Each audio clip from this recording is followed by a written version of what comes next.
added to our spine practice a pediatric division. And when I added that practice, I wanted to make sure that we had an environment for children that eliminated the fear of seeing a doctor.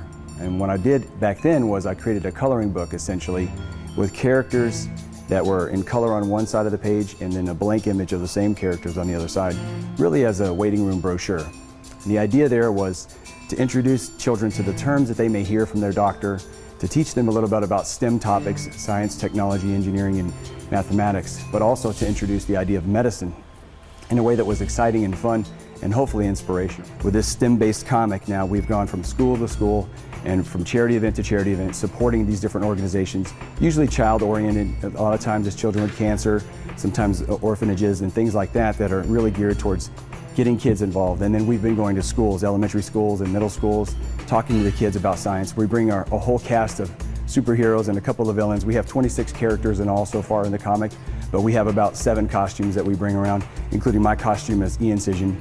And I just talk to the kids about what the names of the characters mean and how they translate to real world science and medicine to teach them. And so far, we've been really warmly received by multiple different organizations and schools. So, well, you know, I think the characters really bring it to life. You know, for kids, most kids need something visual that's stimulating visually, you know, in order to capture and to remember, to recall this information.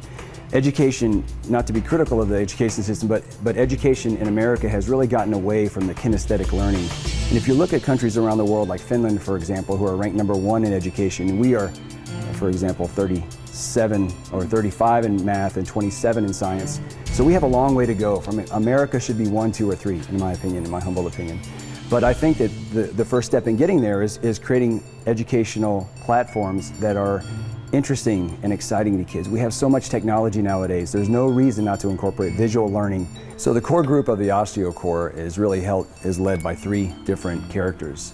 Captain Osteon, who is the 11-year-old who becomes a giant adult version of himself, and then his sister is called Fusion in the comic, and then their younger brother called Cobalt Chrome.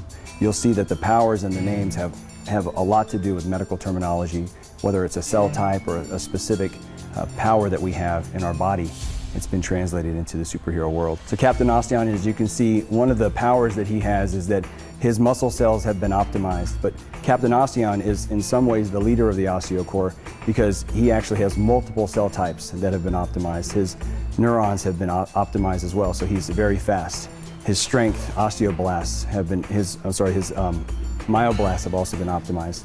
His osteoblasts and his osteocytes have all been optimized. So he has extremely dense, almost unbreakable bone. He has muscle strength that's almost unmatchable, and then he has extreme speed. So, and he has this power that it's called osteocyte, S-I-T-E. Again, it's a pun for what we use in medicine. That term is called osteocyte with a C-Y-T-E, and that's actually a bone cell. But he actually uses that laser vision essentially to heal things, but also it can destroy things that are damaging. The next character is his big sister, who is not as big as him physically, but his big sister, and her name is Fusion. And you may know that fusion is the healing together of 2 different pieces of bone in the body.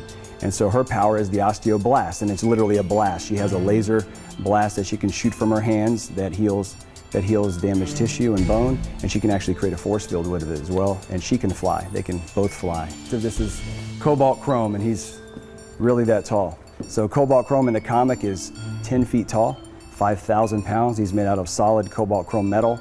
And cobalt chrome in medicine is the type of metal that we use to do joint replacement surgery, hip replacement, knee replacement surgery.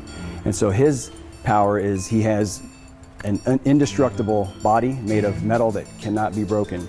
He also has the ability to, with his lens, see microscopically. He can shoot a laser from his lens, and he can shoot his spikes off to impale his enemies. But Cobalt Chrome is only 5 years old in the comic, and he becomes the strongest and biggest